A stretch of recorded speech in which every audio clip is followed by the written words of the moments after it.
сооп алыш үчүн жана келечекте багат деген мааниде. Экинчи бир маселе салынуу кашык деген философия бар Кыргызда.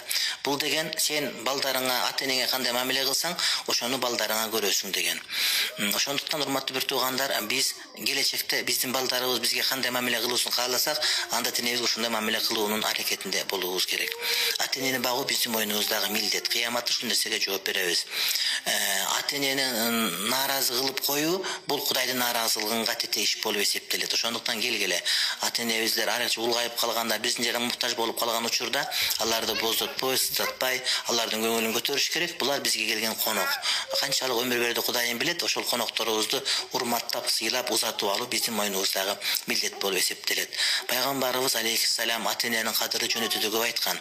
Ошондуктан ата-энеге мындай бир жакшы болбой туруп, ата-энени урматтабай туруп, адам бактылуу болуш өтө кыйын болот. Ошондой эле ата-энесин урматтабаган адамдарды билсеңер, алар менен дос болгондун кажети жок. Анткени ата-энесине жакшылык кылбагансаң эч убакта жакшылык кылбайт деген сөз.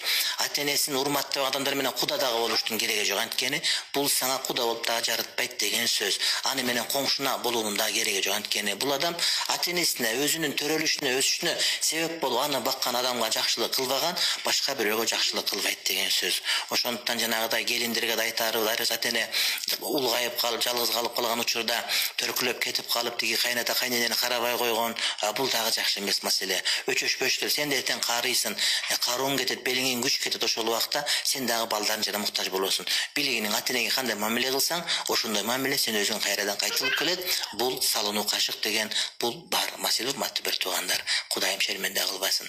Кудайым шерменде кылбасын. Кудайым шерменде кылбасын.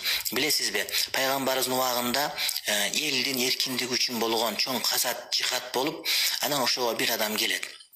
Мени да согушка кошуңуз, барып мен мамлекетти коргоюн дегенде, ата-энең барбы дегенде, ата-энем ыйлап таштап келди, ата-энем карып калган, мен жардам муктаж, бирок мен мамлекет үчүн, дин үчүн, эркиндик үчүн мен согушам дегенде, сен барып жихатыңды ата-энеңдин астына кыл, ата-энең кызматын кылып кыл дейт, урматтуу бир тууганым.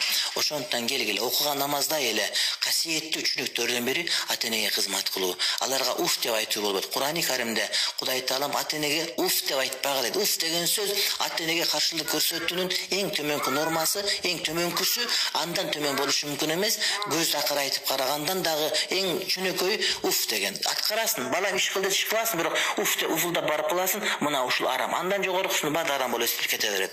Демек ата-энени карабай таштап коюу, аларды ыйлатуу, нааразы кылуу, бул туура. Ата-энеге да кайсар болуп кетиши мүмкүн, башка бирок колдон келишинче кызмат кыла бериш керек. Кудайым иншалла жакшылыгын берет. Ата-энеге жакшылык кылбагандан жакшылык үмүт этип кереги жок.